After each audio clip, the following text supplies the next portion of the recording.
Hey everyone, so One Piece chapter 1044 just came out. Now I said 1043 was the best chapter of the raid. This was probably the best chapter in all of post-time skip. Maybe the best chapter since Ace died. This chapter, where to begin? So everything I have to say about the fruit, right?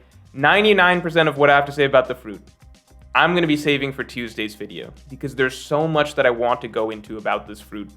Narratively, symbolically, how brilliantly thought out this was as a final form for Luffy that is meaningful in so many different ways. But I think the simplest thing that I can say here is what was important from the start was that the awakening that Luffy was undergoing, that we saw at the end of 1043, this mysterious development with his gum fruit not being the gum fruit, all of these hints being dropped, right? The important thing was that whatever came out of this, it had to feel true to Luffy. It had to feel like this wasn't some sudden change that's happening really late in the game that's throwing everything we knew about Luffy and his fruit on its head. It had to feel true to everything that he's been so far and everything that his ability has been so far. And that's what shocked me in terms of how it worked so well. So first of all, the fact that it was ultimately the Hito no Mi model Nika, right? That's something that was probably impossible to predict for most people because I think most people assumed that it would not be a mythical Zoan based off of a mythical deity that Oda created for his own series, right? So that's where Oda basically got us. Because, I mean, I'm not going to reference the other theories being thrown around. I think there was a lot of great reasoning around all of these other theories, but this was the only one that felt really, the way Oda went with this, it felt the most true to Luffy's character so far, and what we knew of his abilities so far, and it felt like an organic step forward in his abilities rather than a change in direction into something new. I think the text box that really, the little bit of lore that we're getting around the Nika fruit, right, as the Gorosei are explaining it, right, the idea that this has always been a fruit that's actually managed to somehow evade capture from the world government, as though the spirit of the fruit, the spirit of the fruit itself is freedom, right? And they're talking about how the fruit, now in its awakened form, you can fight even more freely than before, right? Everything's fitting into what we would expect of Luffy's final fighting style, right? An evolution of Luffy's fighting style. And the panel I think that really got me and sold me was when they said, this is the most ridiculous power in the world. Most ridiculous power in the world. Not, the most broken, OP, destructive force. It's not the Gura no Mi. This feels so right to Luffy. It's the most ridiculous power in the world. Only in One Piece is that the final form ability for the main character. And I don't know, just this feels like the final Luffy that we're going to be seeing for the rest of the story. Maybe there's something beyond this. But to me, this feels like, like Dragon Ball Z had Super Saiyan, right? Goku has Super Saiyan. Naruto has his Nine Tails form. Luffy has this. This is the Luffy's ultimate stage, right? This is his, it feels as final formy as it can get. I mean, it's Gear 5th.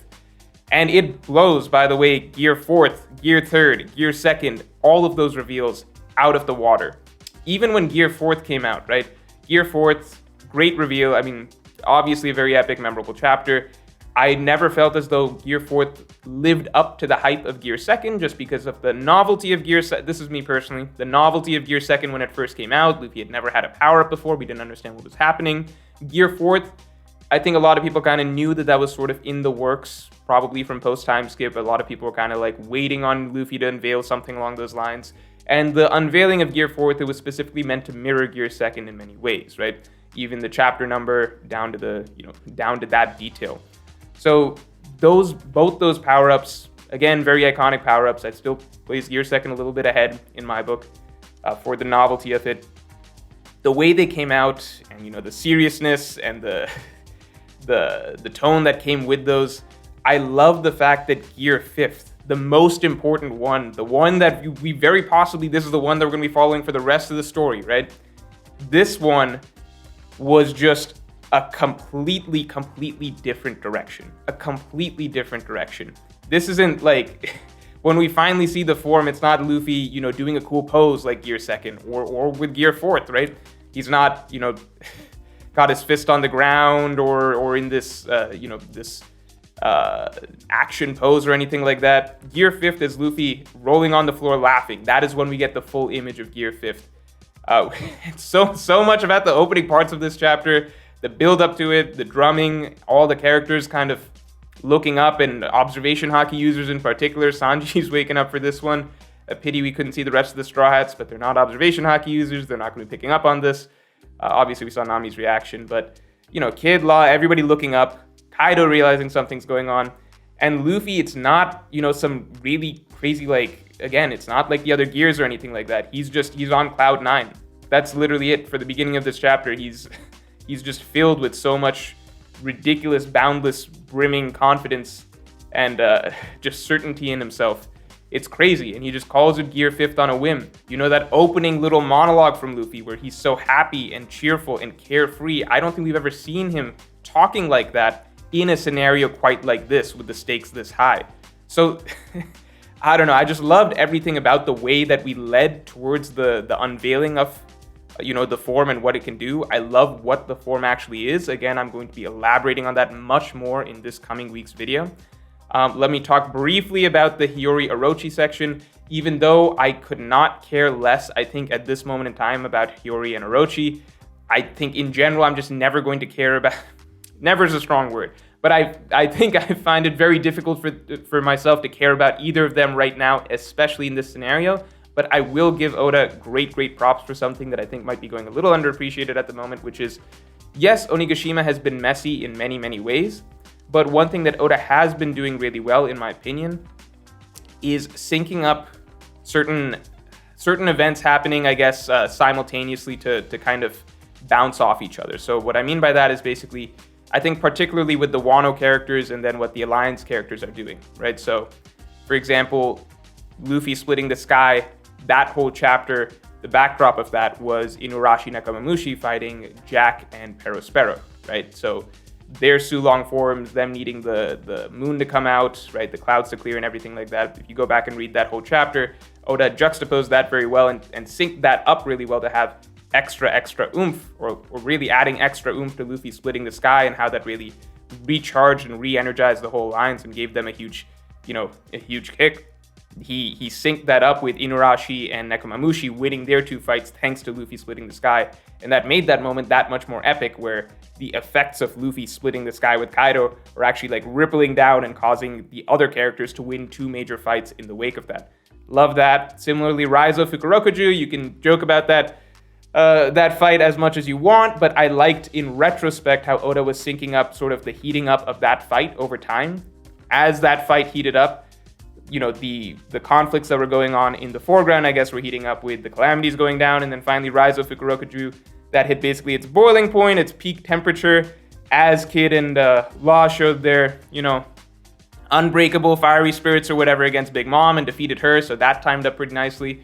And then with this chapter, you have Hiyori and Orochi. It was important for this scene to happen right now so that Hiyori could go into her little flashback about Odin and how Odin was always, such a great figure, dancing, smiling while carrying all of Wano on his back, and recalling basically what the story of Odin was to parallel and time up pretty nicely with Luffy coming out as, Joy Boy, Sun God Nika, Gear 5th, whatever you want to call it, but basically he's gonna dance and smile his way down to taking on Kaido again for the sake of Wano. So it's good that Oda, yes, Onigashima's been messy in many different ways, but Oda is syncing up a lot of important moments to I think will play out somewhat better, and people will be able to pick up on it more, when binge reading is going on. So that's something that I'll give credit to the middle part of this chapter for, even though I just wanted to get back to Luffy versus Kaido. So I know that there's just so much to talk about in this chapter. Luffy's giant arm coming down to grab Kaido, as though Kaido is just literally like some little garden snake that Luffy's just gonna grab and wring its neck. I think that was an amazing panel. Great way to introduce Gear 5th's abilities, because we can tell right off of the bat that this is just on a different level. Right? It's literally a giant's hand. Luffy's actually just grabbing Kaido like he's a child, like a little toy, basically. And he's like, I can swing you around at this point. It's insane. The new type of ability that Luffy is fighting with it's full Toonverse at this point. Like, he's gone full Looney Tunes. Kaido's got stars circling his head. Luffy's eyes pop out, but he can turn the ground rubber now, right? So it's a mix. A lot of people are like, can he, is his awakening going to be able to change the environment? Is it going to be for himself? It's a mix of both, right? So now his rubber properties, he's able to manipulate his own rubber body much more freely and effortlessly and really boundlessly than he could before in all sorts of shapes and forms without any sort of drawback, it seems, and also manipulate his environment.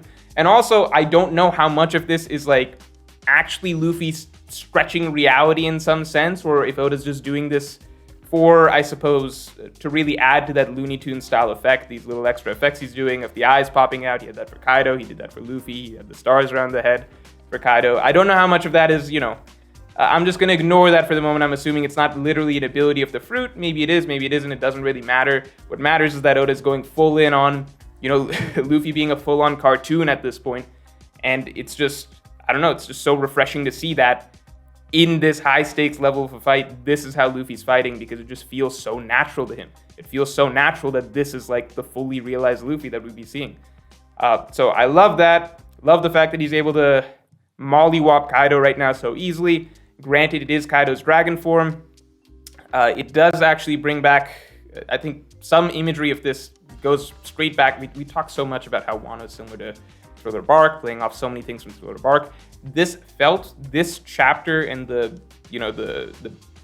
I guess the blows exchanged, if you can even call it that, the back and forth between Luffy and Kaido this chapter, it felt as much like Nightmare Luffy versus Oars as anything. Basically, Luffy coming back with a ridiculously powerful form, right, that was well beyond anything we expected before, and just casually swinging out around like this gigantic monster that had been way too much for everybody else to handle up to this point, right?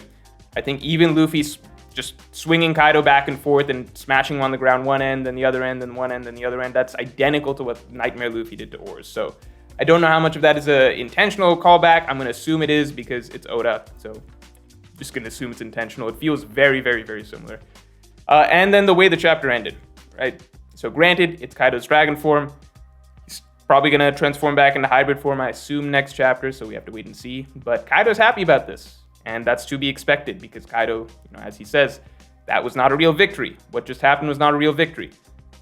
So the real battle really begins here. I'm very, very, very, very, very excited for the chapters to come again. I saw when, people were tweeting like next chapter is going to be chapter of the decade, etc. This was like early on, in the week where like the rumors are stirring of like chapter 1044 being crazy. People are saying this is going to be chapter of the decade. I was like, okay, what does that mean? No, this was definitely the chapter of the decade. I don't think you could look back in the last 10 years of One Piece. What was happening in 2012? I don't remember, but I don't think you could go back to that point and find a better chapter than this, at least for me. So I love this chapter. Really, really looking forward to seeing how the rest of this Onigashima battle plays out. And that is all for this video. Definitely look out for next week's video where I'll be going in depth talking about the Nika fruit and basically talking about the significance of this fruit and what it means for Luffy's story and how Oda seems to have thought out Luffy's story leading up to this fruit's awakening so far. So that's all for this video. If you enjoyed, then definitely like, comment, and subscribe.